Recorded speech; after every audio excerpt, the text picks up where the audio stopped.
Kami telah meloncat dan mencari di sekeliling, akan tetapi tidak ada bayangan seorang pun manusia, Pangcu.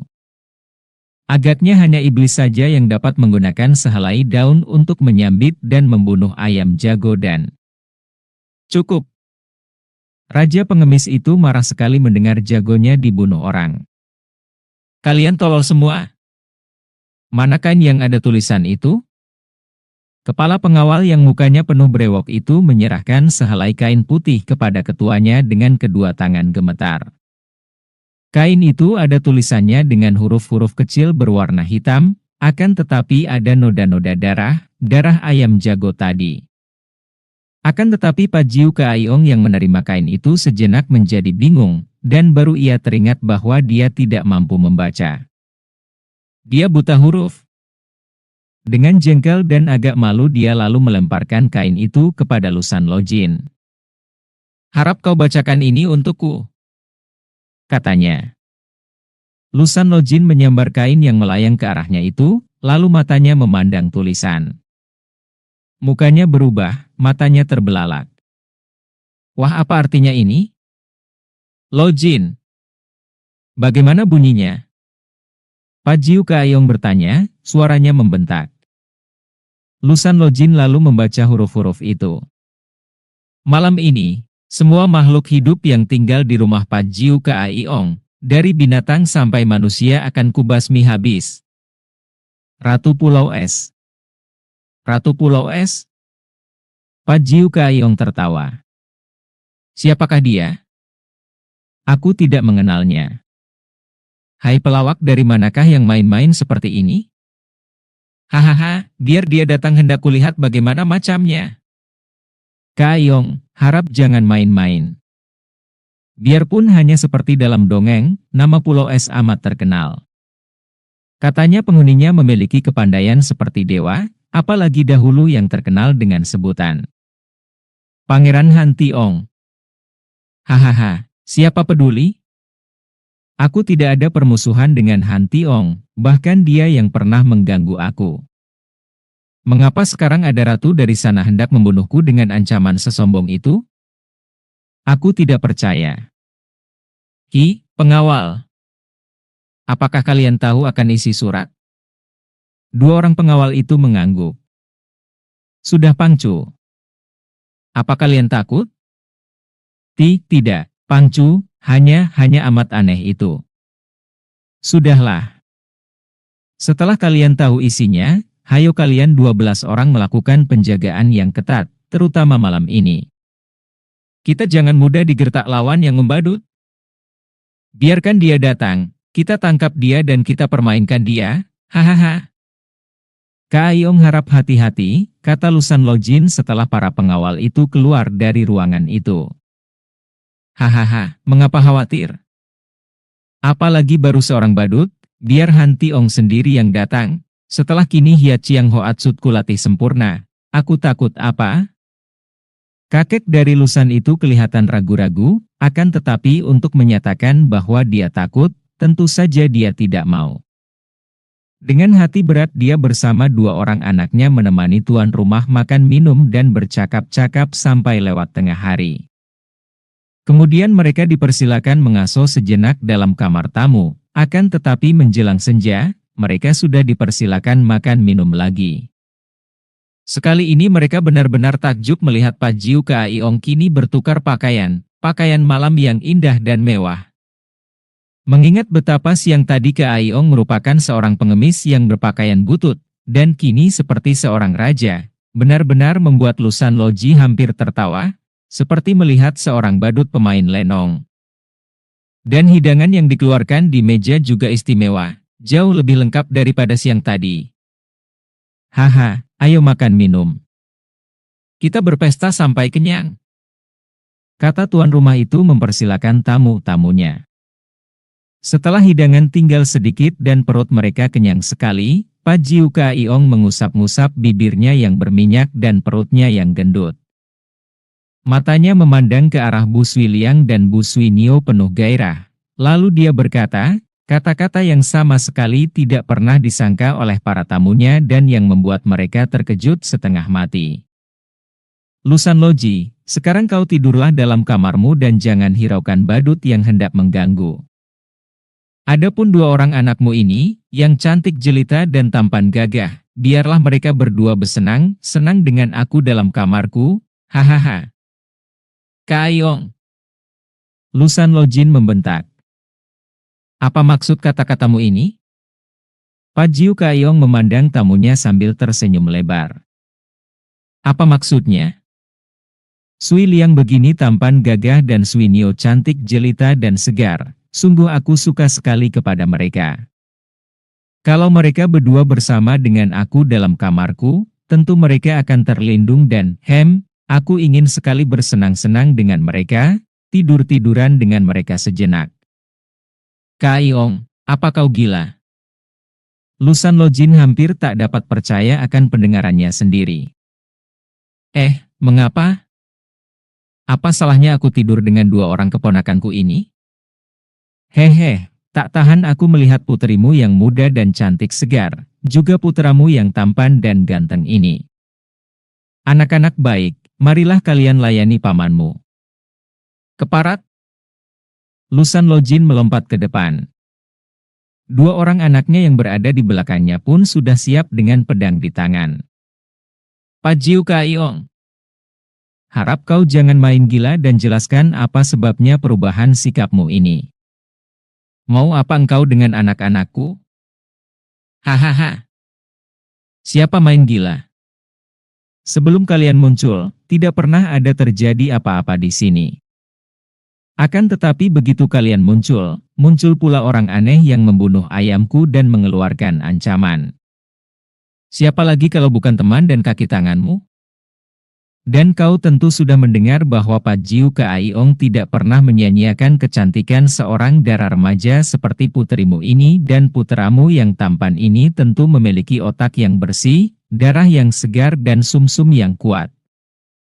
Perlu sekali untuk menambah keampuhan Hiat Chiang Hoatsut agar makin kuat menghadapi lawan kalau malam ini ada yang berani datang. Iblis Jahanam, kiranya engkau seorang manusia iblis yang busuk. Lusan Lojin sudah menerjang maju dengan kepalan tangannya. Kakek ini memiliki ilmu kepandaian yang tinggi. Sebagai bekas murid Hawa Sanpai yang sudah memperdalam ilmunya dengan ciptaannya sendiri, hasil renungannya di waktu bertapa, maka dapat dibayangkan tingginya kemampuan Lusan Lojin. Kepalan tangannya menyambar dahsyat, mengandung tenaga sinkang yang amat kuat. Akan tetapi kiranya hanya dalam ilmu pengobatan saja dia menang jauh dibandingkan dengan Pajiu Kaiyong. Dalam ilmu berkelahi, dia tidak mampu menandingi Kaiyong yang amat lihai. Sambil tertawa Kaiyong mengebutkan ujung lengan bajunya yang lebar 2 kali. Kakek Lusan itu terpaksa harus menarik kembali kedua tangannya sehingga dari kedudukan menyerang, dia malah menjadi yang diserang karena pergelangan kedua tangannya terancam totokan ujung lengan baju itu. Dua orang anaknya yang sudah marah sekali karena merasa dihina, sudah menerjang maju pula dengan pedang mereka. Sui Liang menusuk dari samping kiri ke arah lambung kakek pengemis itu, sedangkan dari kanan Sui Nio membabatkan pedangnya ke arah leher. Haha, bagus. Kalian benar-benar menggerahkan, kata kakek itu, dan dia bersikap seolah-olah tidak tahu bahwa dirinya diserang. Akan tetapi setelah kedua pedang itu menyambar dekat, tiba-tiba kedua tangannya menyambar dan 2 batang pedang itu telah dicengkeramnya dengan telapak tangan. Sui Liang dan Sui Nio terkejut bukan main, akan tetapi melihat betapa kedua batang pedang mereka itu dipegang oleh tangan kakek itu, mereka cepat menggerakkan tenaga menarik pedang dengan maksud melukai telapak tangan Pajiu Kaiyong. Namun usaha mereka ini sia-sia belaka, pedang mereka tak dapat dicabut, seolah-olah dicengkeram jepitan baja yang amat kuat. Manusia tak kenal budi. Wiro Tartar. Pajiu Kaiyong merasa terkejut melihat sinar kuning menyambar. Ternyata bahwa Lusan Lojin melolos sabuknya yang berwarna kuning dan kini menggunakan sabuk itu sebagai senjata. Kakek ini memang memiliki tenaga sinkang yang kuat, dan memainkan sabuk sebagai senjata sudah merupakan keahliannya.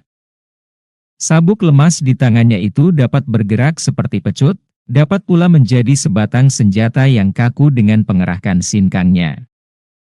Krek-krek. Dua batang pedang itu patah-patah dalam cengkeraman Pat Jiu Kaiyong. Sambil melompat mundur menghindarkan sambaran ujung sabuk, Raja Pengemis ini menyambitkan dua ujung pedang yang dipatahkannya ke arah Lusan Lojin. Terang-terang.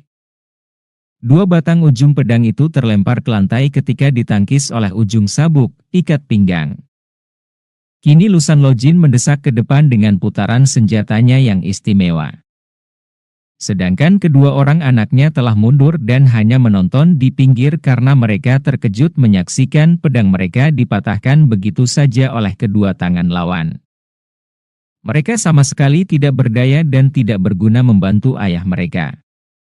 Pada saat itu, muncullah 4 orang pengawal yang mendengar suara ribut-ribut.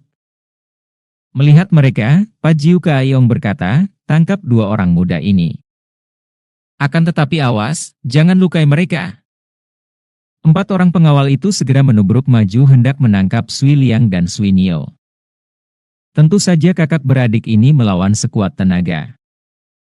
Akan tetapi biarpun keduanya memiliki ilmu silat tinggi, namun 4 orang pengawal itu pun merupakan murid-murid terpandai dari Pat Jiu Kaiyong. Ketika 2 orang di antara mereka menggunakan tongkat, dalam belasan jurus saja Sui Liang dan Sui Nio dapat ditotok roboh dan lumpuh. Hahaha, belenggu kaki tangan mereka baik-baik, kemudian lempar mereka ke atas tempat tidurku, hahaha. Pat Jiu Kaiyong tertawa sambil menyambar tongkatnya. Setelah bertongkat, maka kini dia menghadapi Lusan Lojin dengan lebih leluasa. Kakek dari Lusan itu marah bukan main melihat putra dan putrinya digotong pergi dari ruang itu. Dia mengejar dan menggerakkan ikat pinggangnya, namun Pat Jiu Kaiyong menghadangnya sambil tertawa-tawa dan menyerangnya dengan tongkatnya sehingga terpaksa kakek Lusan itu melayaninya bertanding. Pertandingan yang amat seru dan diam-diam Pat Jiu Kaiyong harus mengaku bahwa ilmu kepandaian kakek yang pernah menolongnya ini memang hebat. Pat Jiu Kaiyong, benar-benarkah kau lupa akan budi orang?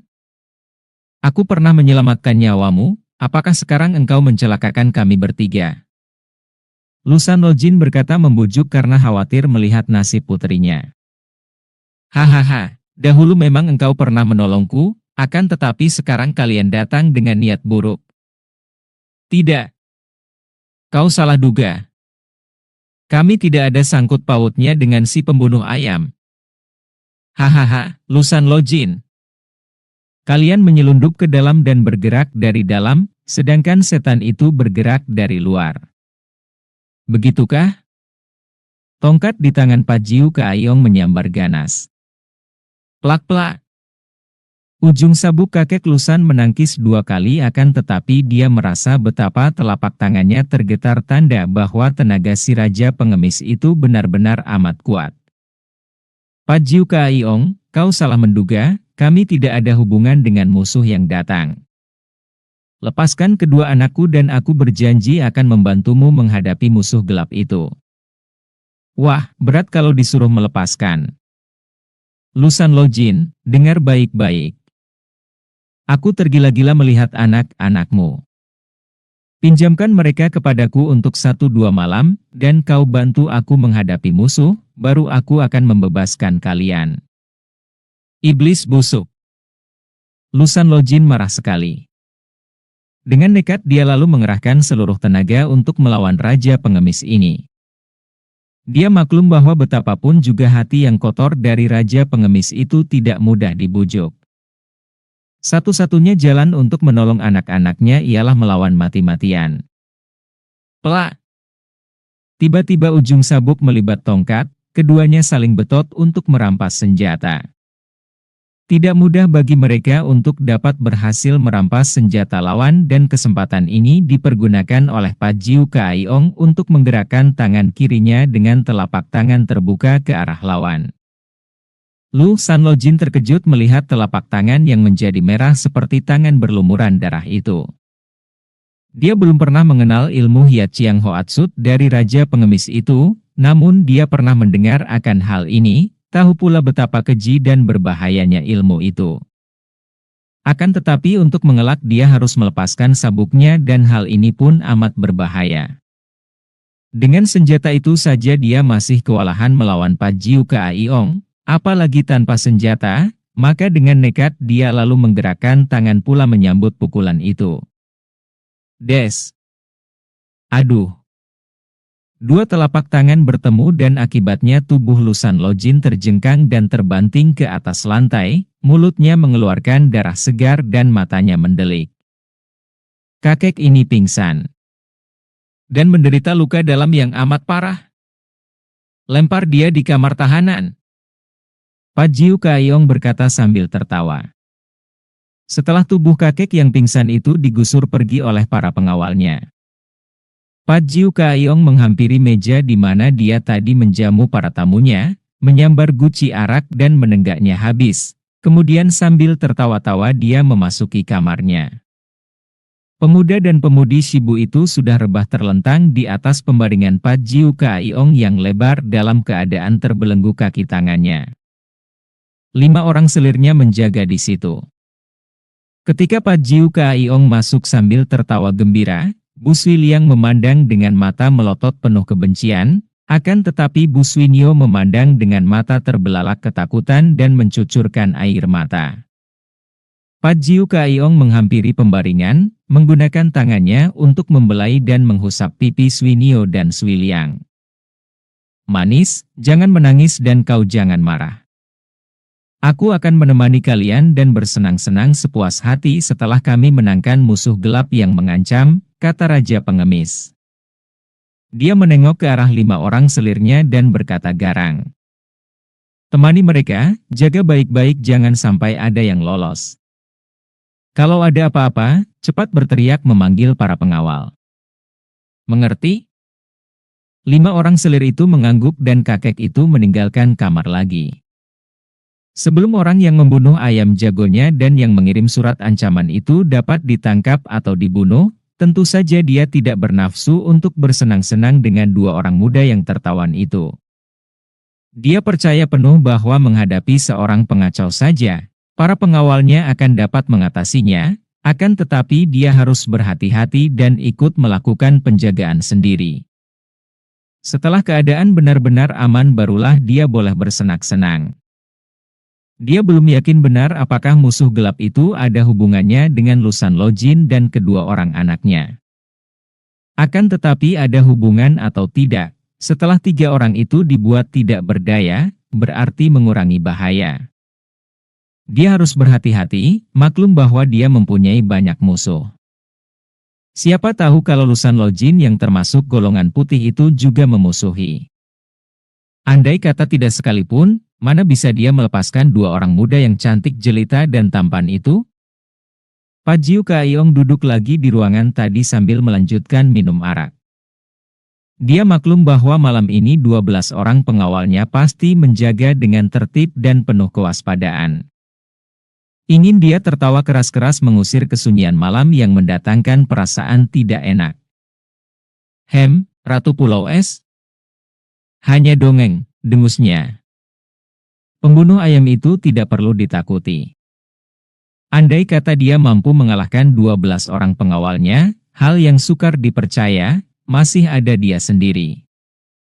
Hiat Chiang Hoatsut, ilmu yang dilatihnya belasan tahun kini telah dapat diandalkan. Tadi pun ilmu itu telah merobohkan Lusan Lojin, padahal ia hanya menggunakan sebagian kecil tenaganya saja. Dia tidak takut? Aku tidak takut? Serunya kuat-kuat. Datanglah kamu, hai Ratu Pulau Es Keparat. Hahaha. Para pelayan sudah menyalakan lampu-lampu penerangan dan atas perintah para pengawal, pelayan-pelayan ini menambah jumlah lampu sehingga keadaan di seluruh gedung itu menjadi terang. Setelah menyuruh para pelayan membersihkan meja di ruangan itu, dan sekali lagi memanggil kepala pengawal dan menekankan agar penjagaan diperketat dan selalu diadakan perondaan bergilir, Pajiu Kaiong lalu duduk bersila di dalam ruangan itu untuk mengumpulkan tenaga dan mempertajam pendengarannya. Biarpun dia berada di dalam istana, namun dia ikut pula menjaga dan meronda mempergunakan ketajaman pendengarannya untuk menangkap semua suara yang tidak wajar di luar istana. Malam makin larut dan keadaan sunyi sekali di istana itu dan sekitarnya. Para pelayan yang sudah mendengar dari para pengawal, dengan muka pucat tinggal berkelompok di kamar seseorang di antara mereka, tidak berani membuka suara dan hanya saling pandang dengan mata penuh rasa takut. Para selir juga berkelompok di dalam kamar Pajiu Kaayong. Mereka agak terhibur dengan adanya Sui Liang, pemuda yang tampan itu. Bahkan ada di antara mereka yang tanpa malu-malu membelai pemuda itu, memegang tangannya, mengusap dagunya, membereskan rambutnya. Akan tetapi mereka tidak berani berbuat lebih dari itu, dan tidak berani mengeluarkan suara. Juga para pengawal agaknya melakukan penjagaan dengan teliti dan hati-hati, tidak bersuara seperti biasanya kalau mereka melakukan penjagaan tentu diisi dengan sendau gurau dan mengobrol. Kesunyian yang mengerikan itu tidak menyenangkan hati Pajiu Kaayong. Akan tetapi dia amat memerlukan kesunyian ini agar penjagaan dilakukan lebih tertib dan rapi pula. Dia merasa tersiksa dan diam-diam dia memaki musuh gelap itu. Kalau sampai tertawan, tentu akan dihukum dan disiksanya seberat mungkin. Tiba-tiba terdengar suara jeritan susul-menyusul yang datangnya dari dalam kamarnya. Pajiu Kaayong cepat melompat dan hanya dengan beberapa kali lompatan saja dia sudah menerjang masuk ke dalam kamarnya.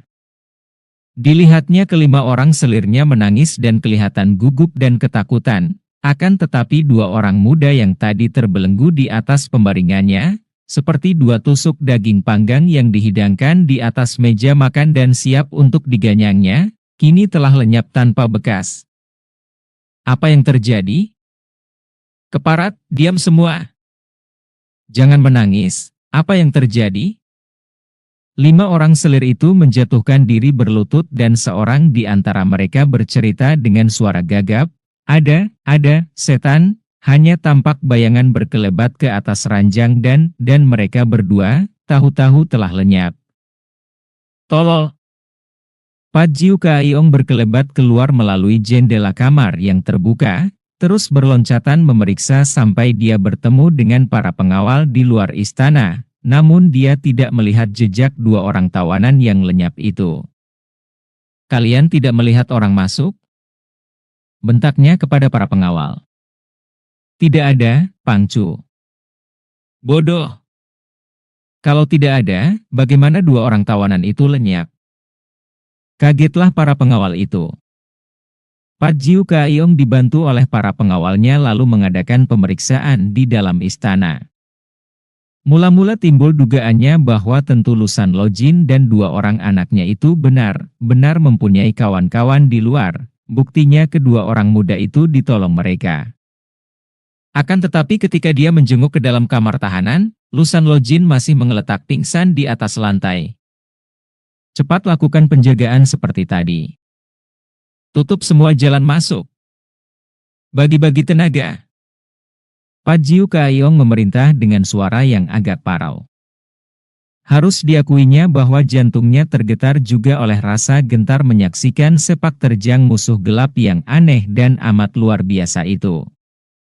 Setelah sekali lagi memeriksa sendiri dengan teliti, sampai tidak ada lubang yang tidak dijenguknya di dalam dan di sekitar gedungnya, dan mendapatkan keyakinan bahwa tidak ada orang bersembunyi di dalam gedung, akhirnya Pajiu Kaayong kembali ke dalam ruangan besar dan menanti dengan jantung berdebar. Malam telah makin larut. Musuh yang aneh itu telah mulai memperlihatkan bahwa musuh itu memang ada dengan menculik dua orang tawanan itu secara aneh. Biarpun 5 orang selirnya bukan ahli-ahli silat tinggi, namun 5 pasang mata tidak dapat melihat orang yang menculik pemuda-pemudi itu di depan hidung mereka, sungguh merupakan hal yang amat aneh. Pajiu Kaayong bergidik dan membalik-balik gudang ingatan di dalam otaknya. Siapakah Ratu Pulau Es? Jangankan dengan ratunya, dengan penghuni Pulau Es dia tidak pernah bertemu, kecuali satu kali dengan Han Tiong ketika memperebutkan Sintong. Dan di mana adanya pulau dongeng itu dia pun tidak tahu.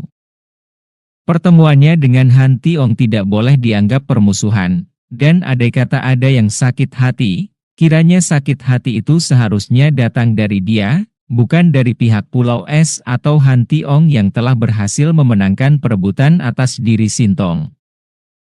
Mengapa kini muncul tokoh rahasia yang mengaku bernama Ratu Pulau Es? Siapakah yang bermain-main dengan dia? Melihat sepak terjang orang rahasia ini, caranya membunuh ayam, dapat dipastikan bahwa orang itu kejam dan aneh, ciri seorang tokoh golongan hitam, bukan golongan putih yang selalu datang secara berterang. Siapakah tokoh golongan hitam yang memusuhinya? Tentu saja banyak, dan di antara mereka, yang paling menonjol adalah Kiam Mo Chai Lilioksi. Wanita itukah yang kini datang mengganggunya? Hahaha. Dia tertawa keras-keras, hatinya menjadi besar. Mengapa dia takut? Andai kata Kiam Mo Chai Li sendiri yang datang, dia pun tidak takut. Dan siapakah lain wanita di dunia Kang Ou yang lebih mengerikan daripada Kiam Mo Chai Li? Iblis atau manusia, jantan atau betina, keluarlah dari tempat persembunyian. Hayo serbulah, aku Pat Jiu Kaiong tidak takut kepada siapapun juga. Kalau kau diam saja, berarti kau pengecut hina dan penakut, hahaha. Karena merasa tersiksa oleh keadaan sunyi yang mengerikan itu, Pat Jiu Kaiong berusaha mengusir rasa takutnya dengan teriakan keras ini yang tentu saja didengar oleh semua penghuni gedung itu. Dan agaknya, sebagai sambutan atas tantangannya, tiba-tiba terdengar suara ayam jagonya yang berada di belakang, di kandang ayam, berkeruyuk keras sekali.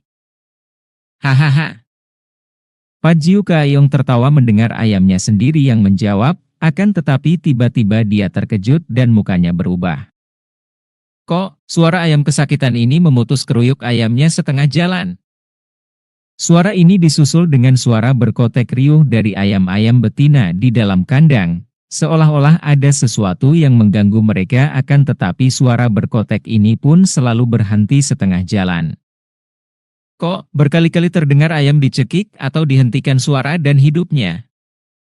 Keparat. Pat Jiu Kaiong yang mukanya merah saking marahnya itu sudah meloncat keluar dan langsung lari ke kandang. Hampir dia bertubrukan dengan dua orang pengawal yang juga mendengar keanehan di kandang itu. Kini dengan sebuah obor yang dipegang oleh pengawal, mereka bertiga memeriksa kandang.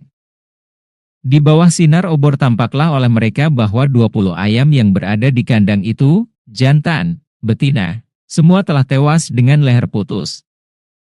Darah merah muncrat kemana-mana, membuat lantai dan dinding kandang itu menjadi merah mengerikan. Jahanam. Pat Jiu Kaiong memaki dan mereka bertiga sejenak menjadi seperti arca memandang ke dalam kandang. Sunyi di situ, bahkan tidak ada angin berkelisik, membuat suasana menjadi menyeramkan. Ngeong. Suara kucing yang tiba-tiba terdengar ini membuat mereka tersentak kaget dan memandang ke atas genting. Si putih, satu-satunya kucing peliharaan di gedung itu berkelebat melompat sambil menggereng, seolah-olah menghadapi musuh dan marah. Akan tetapi gerengannya terhenti tiba-tiba dan Pat Jiu Kaiong cepat melompat ke kiri ketika ada benda jatuh dari atas genteng menimpanya. Bu! Ketika pengawal yang membawa obor mendekat, ternyata yang terjatuh itu adalah bangkai kucing si putih yang baru saja mengeong tadi. Jahanam. Pat Jiu Kaiong memaki untuk kedua kalinya dan tubuhnya sudah melayang ke atas genting, diikuti oleh dua orang pengawalnya. Melihat betapa obor yang dipegang pengawal itu tidak padam ketika dia meloncat ke atas genting, membuktikan bahwa pengawal itu sudah memiliki ginkang yang hebat. Akan tetapi kembali ketiganya termangu-mangu di atas genting karena tidak tampak bayangan seorang manusia pun. Keadaan sunyi. Sunyi sekali, bahkan terlampau sunyi seolah-olah gedung itu telah berubah menjadi tanah kuburan. Hang-hang. Huk-huk-huk. Kini giliran 3 ekor anjing peliharaan gedung itu riuh menggonggong dan menyalak-nyalak di sebelah kanan gedung. Suara ini mengejutkan mereka, apalagi suaran gonggongan. Mereka yang riuh rendah itu tiba-tiba ditutup dengan suara. Kaing. Nguik, nguik, nguik. Dan suasana menjadi sunyi kembali, lebih sunyi dari tadi sebelum. Terdengar gonggongan anjing-anjing itu. Berdebah. Raja pengemis memaki. Pajiu Kaiyong segera melompat dari atas genting. Saking cepatnya, dia tidak dapat disusul oleh dua orang pengawalnya itu dan sebentar saja sudah tiba di sebelah kanan gedungnya, di kandang anjing. Seperti sudah dikhawatirkannya, 3 ekor anjing itu sudah menggeletak mati dengan leher hampir putus dan darah mengalir di bawah bangkai mereka. 3 orang pengawal yang terdekat sudah tiba pula dan mereka saling pandang dengan muka berubah pucat. Seperti terngiang di telinga Pajiu Kaiyong suara Lusan Lojin ketika membacakan isi surat, malam ini, semua makhluk hidup yang tinggal di rumah Pajiu Kaiyong, dari binatang sampai manusia, akan kubasmi habis. Semua binatang peliharaannya, ayam, kucing, dan anjing, sudah mati semua dan sekarang tentu tiba gilirannya manusianya. Teringat akan ini, Pajiu Kaiyong cepat berkata, suaranya sudah mulai gemetar. Cepat, semua berkumpul denganku di dalam gedung. Tiba-tiba mereka dikejutkan oleh jeritan-jeritan di sebelah luar dan di depan gedung itu. Mereka cepat berlari menuju ke depan gedung dan tampaklah oleh mereka 2 orang pengawal yang berjaga di luar sudah menggeletak tak bergerak di atas tanah. Ketika seorang pengawal yang membawa obor mendekat, Pajiu Kaiyong melihat bahwa 2 orang pengawalnya yang terlentang itu telah tewas. Mata mereka melotot dan dari mata, hidung, telinga, dan mulut keluar darah hitam sedangkan di dahi mereka tampak jelas cap jari tangan yang kecil panjang, 3 buah banyaknya. Mudah dilihat bahwa itu adalah tanda jari telunjuk, jari tengah, dan jari manis. Begitu dalam gambar jari itu sampai garis-garisnya tampak. Kurang ajar. Mari kita berkumpul semua. Akan tetapi kembali terdengar pekik mengerikan dari sebelah kiri gedung. Mereka kembali berlari-lari ke tempat itu dan melihat 3 orang pengawal lain sudah menjadi mayat dalam keadaan yang sama seperti 2 orang korban pertama. Segera tersusul pula pekik-pekik mengerikan itu dari belakang gedung. Pajiu Kaiyong dan 3 orang pengawalnya ini, termasuk pengawal kepala si brewok, mengejar ke belakang dan 4 orang pengawal sudah menggeletak tewas dalam keadaan mengerikan, persis seperti yang lain. Dalam sekejap mata saja 9 orang pengawal telah tewas. Mereka itu berada di depan, di sebelah kiri, di belakang gedung, akan tetapi kematian mereka susul-menyusul begitu cepatnya, seolah-olah banyak musuh yang datang dari berbagai jurusan. Biarpun mulutnya tidak menyatakan sesuatu, Pajiu Kaiyong maklum bahwa tanda dari jari tangan itu dibuat oleh jari tangan yang sama, dan bahwa pembunuhnya itu hanya 1 orang saja, seorang yang memiliki ilmu kepandaian luar biasa sehingga para pengawal itu agaknya sama sekali tidak mampu melakukan perlawanan. 3 orang pengawal saling pandang dengan muka pucat. Melihat muka mereka, Pajiu Kaiyong menjadi penasaran dan marah sehingga timbul kembali keberaniannya yang tadi agak berkurang karena jeri. Pajiu Kaiyong lantas berteriak memaki, "Jahanan pengecut! Hayo keluarlah dan lawan aku Pajiu Kaiyong." Setelah dia mengeluarkan kata-kata ini dengan suara nyaring, keadaan menjadi sunyi sekali, sunyi yang amat menggelisahkan dan menyeramkan. Dalam kegelapan dan kesunyian malam itu seolah-olah tampak mulut iblis menyeringai dan menanti saat untuk menerkam dan mencabut nyawa. Pajiu Kaiyong makin penasaran. Dia sendiri adalah seorang manusia yang dikenal sebagai iblis, jarang menemui tandingan dan ditakuti banyak orang dari semua golongan. Akan tetapi malam ini dia, Raja Pengemis yang menjadi ketua Pajiu Kaipang yang terkenal, memiliki anggota ratusan orang banyaknya, seorang di antara datuk kaum sesat atau golongan hitam yang ditakuti orang, dia dipermainkan orang. Dan orang itu, kalau melihat namanya sebagai ratu tentulah seorang wanita. Apalagi dia melihat bahwa bekas jari tangan di dahi para korban itu pun jari tangan wanita yang kecil meruncing. Pengecut benar dia, katanya kepada 3 orang pengawalnya yang diam-diam telah kehilangan separuh dari nyali mereka. kita harus menggunakan pancingan. Biar aku mengintai dari atas, kalian berjalan-jalan di sini. Kalau dia muncul menyerang, aku tentu dapat melihatnya dan aku akan meloncat turun. Bersiaplah kalian.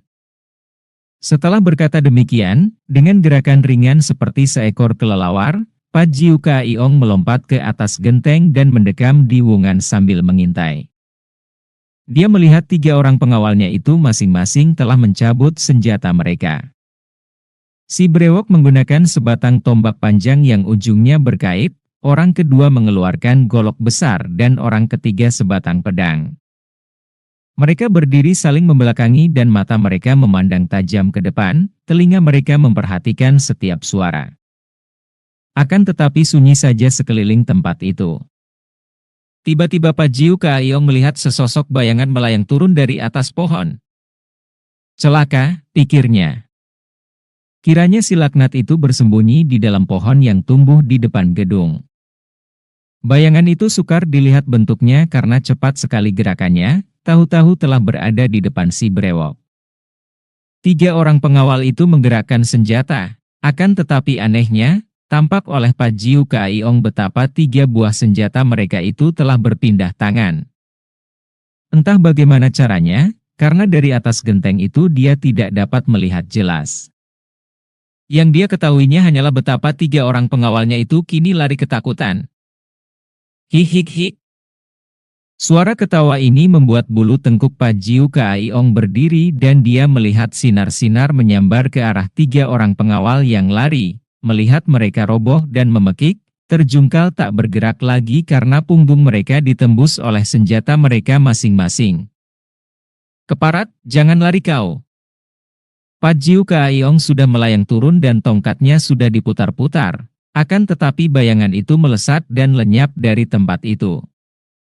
Pajiu Kaiong menoleh ke kanan kiri, akan tetapi tidak tampak gerakan sesuatu. Dia makin penasaran. Dihampirinya 3 orang pengawalnya. Mereka telah tewas dan hanya mereka bertiga yang tidak dicap dahinya dengan 3 buah jari tangan hitam, akan tetapi kematian mereka cukup mengerikan. Tombak golok dan pedang itu menembus punggung pemilik masing-masing sampai ujungnya keluar dari hulu hati. Sambitan 3 buah senjata yang berlainan bentuknya itu dilakukan secara berbareng dari jarak yang cukup jauh, tapi tepat mengenai 3 sasarannya yang sedang berlari. Hal ini saja membuktikan pula betapa hebatnya kepandaian orang aneh itu. Mendadak Pajiu Kaiong tersentak kaget. Di dalam gedung. Betapa tololnya dia. Semua pengawalnya yang berjumlah 12 orang telah tewas semua. Tentu sekarang musuh itu masuk ke dalam gedung untuk membunuh orang-orang di dalam gedung. Secepat kilat dia meloncat dan lari memasuki gedung. Benar saja, terdengar pekikan susul menyusul dan begitu melewati pintu depan, dia sudah melihat para pelayannya telah menjadi mayat dan berserakan di sana-sini. Cepat dia lari ke dalam kamarnya dan dengan mata terbelalak dia melihat 5 orang selirnya telah mati semua. Pada dahi mereka juga ada bekas tanda tapak 3 jari tangan dan semua lubang di muka mereka mengalirkan darah hitam. Sunyi sekali di dalam gedung itu, kesunyian yang penuh rahasia. Lusan Lojin. Pajiu Kaiong mendadak teringat dan dia cepat lari ke dalam tempat tahanan. Ketika tiba di sana dia hanya melihat bahwa kakek itu pun telah tewas dan di dahinya terdapat pula tanda tapak 3 jari tangan, serta semua lubang di muka kakek itu mengalirkan darah hitam. Kini dia benar-benar bingung. Jelas bahwa musuh ini bukanlah kawan Lusan Lojin seperti yang disangkanya semula. Makin bingunglah dia dan dia lari pula ke dalam ruangan besar di mana dia tadi makan minum dengan Lusan Lojin dan 2 anaknya, di mana dia tadi menanti datangnya musuh rahasia.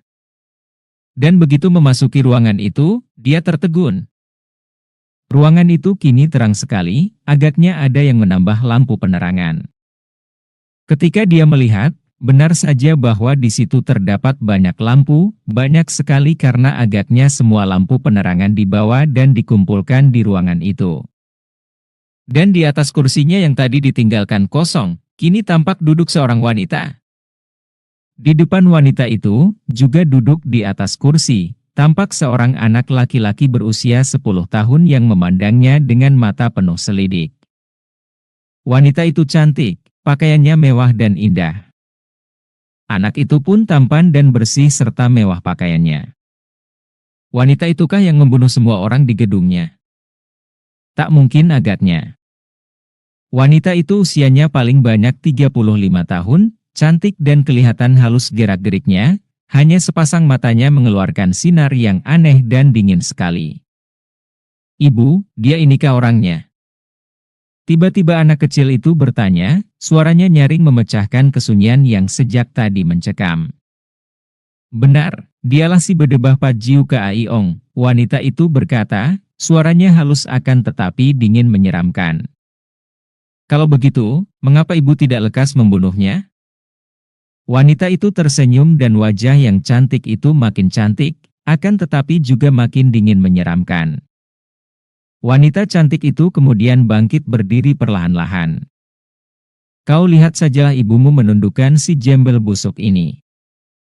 Wanita itu ternyata bertubuh tinggi ramping, dan ketika melangkah maju tampak gerakan kedua kakinya lemah lembut. Pajiu Kaaiong sudah dapat menguasai hatinya dan timbul keberaniannya setelah melihat bahwa orang itu hanyalah seorang manusia biasa, wanita yang kelihatan lemah pula, bukan seorang iblis yang menyeramkan sama sekali. "Siapakah engkau? Siapa pembunuh orang-orangku dan apa hubunganmu dengan Ratu Pulau Es yang mengancamku?"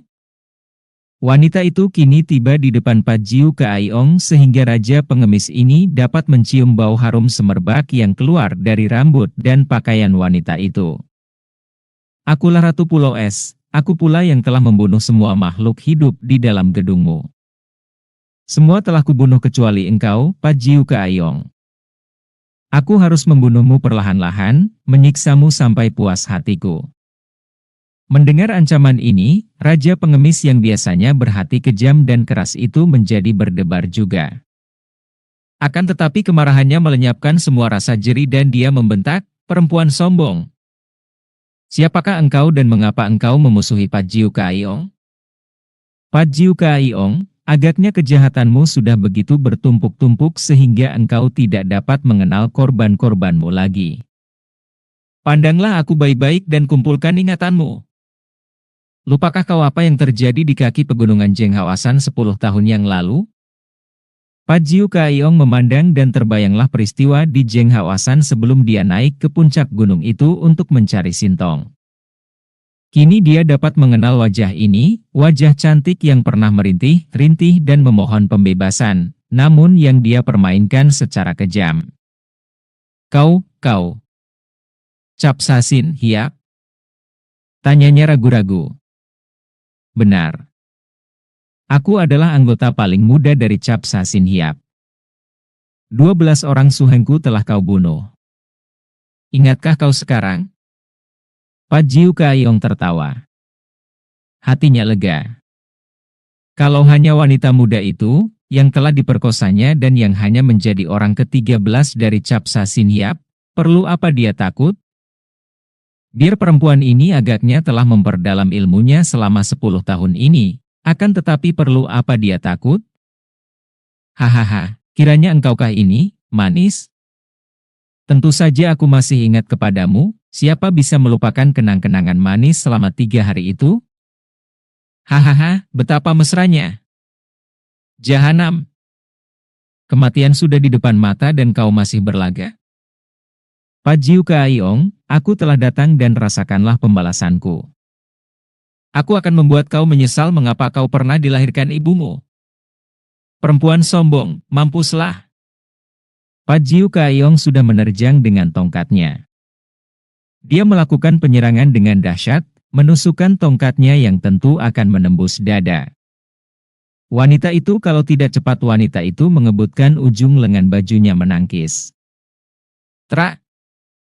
Tongkat itu menyeleweng dan terkejutlah Pajiu Kaaiong. Ternyata lawannya ini benar-benar telah memperoleh kemajuan hebat dan telah memiliki sinkang yang tak boleh dipandang ringan. Tentu saja. Wanita itu bukan lain adalah Tekuatlin yang selama 10 tahun ini menjadi istri atau permaisuri Raja Pulau Es, Han Tiong yang sakti. Wanita ini selama 10 tahun telah menggembleng diri di bawah petunjuk suaminya yang amat mencintainya. Bahkan suaminya telah menurunkan ilmu-ilmu yang khusus untuk menghadapi ilmu tongkat Pajiu Kaiong dan ilmu mukjizat Hiat, Siang Hoatsut dari Raja Pengemis ini atas permintaan Tekuatlin. Karena itu, biarpun memiliki sebatang pedang yang menempel di punggungnya, Tekuatlin tidak menggunakan senjata, melainkan ujung lengan bajunya untuk menghadapi tongkat karena memang kedua ujung lengan baju ini merupakan sepasang senjata yang dilatihnya khusus untuk mengatasi tongkat Raja Pengemis itu. Seperti telah dituturkan di bagian depan, Tekuatlin menggunakan kesempatan selagi Han Tiong pergi menyerbu Pulau Neraka untuk meninggalkan Pulau Es. Hal ini sudah bertahun-tahun dia cita-citakan. Dia menjadi istri Han Tiong hanya karena ingin mewarisi ilmu kepandaiannya, akan tetapi setelah menjadi permaisuri, dia pun ingin memiliki pusaka Pulau Es dan benda-benda berharga lainnya. Maka dia menanti kesempatan baik untuk meninggalkan pulau, tentu saja meninggalkan untuk selamanya karena pada hakikatnya dia tidak suka tinggal di pulau itu. Siapa suka tinggal di Pulau Es yang membosankan dan jauh dari dunia ramai itu? Pergilah dia mengajak putranya, Han Buhong, meninggalkan Pulau Es sewaktu suaminya tidak ada, tentu saja sambil membawa pusaka Pulau Es. Dengan alasan akan menyusul suaminya yang menyerbu Pulau Neraka, tidak ada seorang pun berani menghalangi kepergiannya dan akhirnya, dengan kepandaiannya yang sudah tinggi, dia berhasil mendarat. Berbulan-bulan setelah menyelidiki akhirnya dia dapat menemukan tempat tinggal musuh besarnya di lereng Hengsan. Dia kemudian mengajak putranya, dan setelah menyembunyikan putranya, dia menyelidiki keadaan istana Raja Pengemis itu. Hatinya amat tertarik saat melihat Sui Liang dan Sui Nio, maka dia menculik mereka dan membawa mereka ke dalam hutan di mana Buhong menanti ibunya. Kalian kuselamatkan dengan maksud untuk mengangkat kalian berdua menjadi muridku, dia berkata tanpa banyak cerita lagi. Tinggal kalian pilih, mati atau hidup. Kalau ingin mati, kalian semestinya mati karena kalian berada di gedung Pajiu Kaiong. Karena sekarang belum malam, maka kalian belum mestinya dibunuh dan karenanya boleh pula ku keluarkan dari sana. Kalau kalian ingin hidup harus suka menjadi muridku. Bagaimana? Tentu saja dua orang muda itu ingin hidup dan segera berlutut di depan calon Subo, ibu guru mereka. Harap Subo sudi menolong ayah kami, kata Sui Liang. Kalian tinggal saja di sini menemani sute kalian ini. Tentang ayahmu, kita lihat saja nanti. Tekuatlin meninggalkan dua orang murid itu bersama putranya. Setelah itu mulailah dia turun tangan membunuh semua binatang peliharaan di gedung Raja Pengemis itu, lalu membunuh semua pengawal, pelayan, dan para selir. Lusan Lojin juga dibunuhnya karena dia sudah berjanji akan membunuh semua makhluk hidup di dalam gedung itu, apalagi dia tahu bahwa kalau tidak dibunuh, kakek itu tentu akan menjadi penghalang baginya mengambil murid Sui Liang dan Sui Nio yang menarik hatinya. Setelah makhluk hidup yang tersisa tinggal Pajiu Kaiong, dia lalu keluar dari gedung, menyuruh kedua orang muridnya menanti di hutan. Akhirnya bersama putranya, dia dapat berhadapan dengan musuh besarnya itu. Han Buong, anak laki-laki yang baru berusia 10 tahun itu, duduk di kursi dan menonton pertandingan dengan mata terbelalak dan jarang berkedip. Dia sama sekali tidak merasa takut atau khawatir. Dia percaya penuh kepada kelihayan ibunya dan memang sejak kecil anak ini memiliki keberanian luar biasa dan kekerasan hati yang amat aneh bagi seorang anak sebesar itu. Melihat kekejaman-kekejaman yang terjadi, dia tidak pernah merasa ngeri, bahkan merasa gembira. Hati Pajiu Kaiong terkejut sekali setelah selama 50 jurus dia mainkan tongkatnya namun tidak mampu menembus pertahanan sepasang ujung lengan baju lawannya, bahkan lawannya terkekeh-kekeh. Mengejeknya. Walaupun sang lawan hanya mainkan ujung lengan baju, Namun ternyata tongkat yang biasanya dia andalkan itu sama sekali tidak berdaya. Keparat, mampuslah! Tiba-tiba Pajiu Kaiong berseru keras, disusul dengan gerengan dahsyat yang menggetarkan seluruh ruangan itu. Han Buong terpelanting jatuh dari kursinya, akan tetapi bocah ini sudah duduk bersila dan mengatur pernapasan, menutup pendengaran. Ternyata sekecil itu, Buong telah digembleng hebat oleh ayahnya sehingga dengan dasar latihan Sinkang Inti Salju, dia kini mampu menulikan telinga dan menghadapi auman Sai Chu Hokang dari Pajiu Kaiong. Padahal lawan yang tidak begitu kuat sinkangnya, mendengar auman Sai Chu Hokang yang berdasarkan hikang yang amat kuat ini, sudah pasti akan roboh. Sementara itu, Te Kuat Lin yang melihat puteranya dapat menyelamatkan diri, sudah mengeluarkan suara terkekeh-kekeh. Lawannya terkejut bukan main karena dari suara ini keluar getaran yang menghancurkan ilmunya bahkan menyerangnya dengan hebat. Terpaksa dia menghentikan auman Sai Chu Hokang dan mempercepat gerakan tongkatnya dengan ilmu tongkat Patmo Tung Hoat, ilmu tongkat 8 iblis, yang dahsyat. Te Kuat Lin memang hendak mempermainkan lawannya, maka dia hanya menangkis dan mengelak. Hal ini sengaja dilakukannya untuk memamerkan kepandaiannya dan untuk meyakinkan lawan bahwa akhirnya lawan akan roboh olehnya sehingga lawannya yang amat dibencinya itu akan ketakutan setengah mati. Dan memang usahanya ini berhasil. Keringat dingin membasahi muka Pajiu Kaiong dan tahulah kakek ini bahwa mengandalkan ilmu silat saja, dia tidak akan menang melawan wanita yang pernah dipermainkannya dan diperkosanya selama 3 hari 3 malam itu. Maka dia lalu mengerahkan tenaganya, mengerahkan sinkang, lalu tiba-tiba dia memekik dan menghantamkan tangan kirinya dengan telapak tangan terbuka. Te Kuat Lin sudah menduga bahwa lawannya tentu akhirnya akan menggunakan ilmu Hiat Chiang Hoat Sut ini. Dia sudah mendengar dari suaminya akan ilmu mukjizat ini, maka dia bersikap hati-hati dan tidak berani memandang rendah. Bahkan dia amat terkejut ketika menyaksikan cahaya merah menyambar keluar, merasakan getaran mukjizat dan mencium bau amis darah yang memuakkan. Cepat dia menekuk kedua lututnya sedikit, kemudian mendorongkan telapak tangan kanannya dengan 3 buah jari tangan diluruskan. Hawa dingin meluncur keluar dari telapak tangannya menyambut hawa pukulan Hiat Chiang Hoat Sut. Des! Benturan 2 tenaga mukjizat bertemu dan tubuh kedua orang itu tergetar hebat. Kiranya tenaga Hiat Chiang Hoat Sut sudah sedemikian ampuhnya sehingga dalam benturan tenaga ini Pajiu Kaiong dapat mengimbangi tenaga Te Kuat Lin. Kalau kakek itu merasa betapa tubuhnya mendadak menjadi dingin sekali, sebaliknya Te Kuat Lin merasa tubuhnya panas. Namun keduanya dapat melawan hawa ini dan berkali-kali mereka mengadu tenaga sinkang lewat telapak tangan mereka. Tiba-tiba ujung lengan baju kiri Te Kuat Lin menyambar ke arah ubun-ubun kepala kakek itu yang menjadi terkejut sekali dan menangkis dengan tongkatnya. Ujung lengan baju melibat dan tangan Te Kuat Lin menyambar ke depan dari dalam lengan baju itu untuk menangkap tongkat. Pajiu Kaiong cepat menghantamkan tangan kirinya lagi dengan tenaga Hiat Chiang Hoat Sut sekuatnya, mengarah kepala lawan. Namun hal ini sudah diperhitungkan oleh wanita itu yang cepat sekali menarik tongkat yang dicengkeramnya untuk menangkis. Krek! Tongkat Raja Pengemis itu hancur terkena pukulannya sendiri. Selagi dia terkejut bukan main, tahu-tahu ujung lengan baju kanan wanita itu sudah menyambar ke arah matanya. Dia berteriak kaget, miringkan kepala, akan tetapi ternyata ujung lengan baju itu tidak menyerang mata, melainkan menyeleweng ke bawah dan menotok lehernya. Aug! Kalau orang lain terkena totokan yang tepat mengenai jalan darah, tentu akan roboh dan tewas. Akan tetapi tubuh Pajiu Kaiong sudah kebal, maka totokan yang kuat itu hanya membuat ia terhuyung ke belakang. Melihat ini Te Kuat Lin tertawa terkekeh.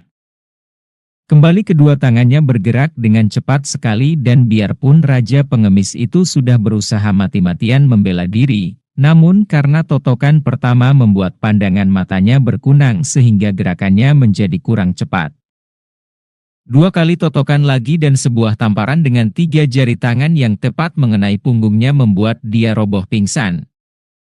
Ketika dia siuman, Pat Jiu Kaiong mendapatkan dirinya sudah rebah terlentang di atas lantai dan tidak mampu menggerakkan kaki tangannya, bahkan tidak mampu mengeluarkan suara.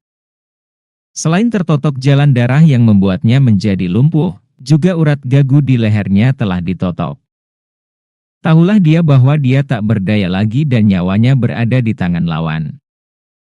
Dia pun maklum bahwa wanita ini tidak akan mungkin mengampuni kesalahannya.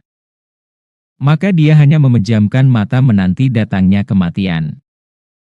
Bet. Hai Hik. Lihatlah, Buong. Lihat binatang ini. Pat Jiu Kaiong memaki dalam hatinya. Apa maunya perempuan ini? Seluruh pakaiannya direnggut lepas semua sehingga dia terlentang dalam keadaan telanjang bulat sama sekali.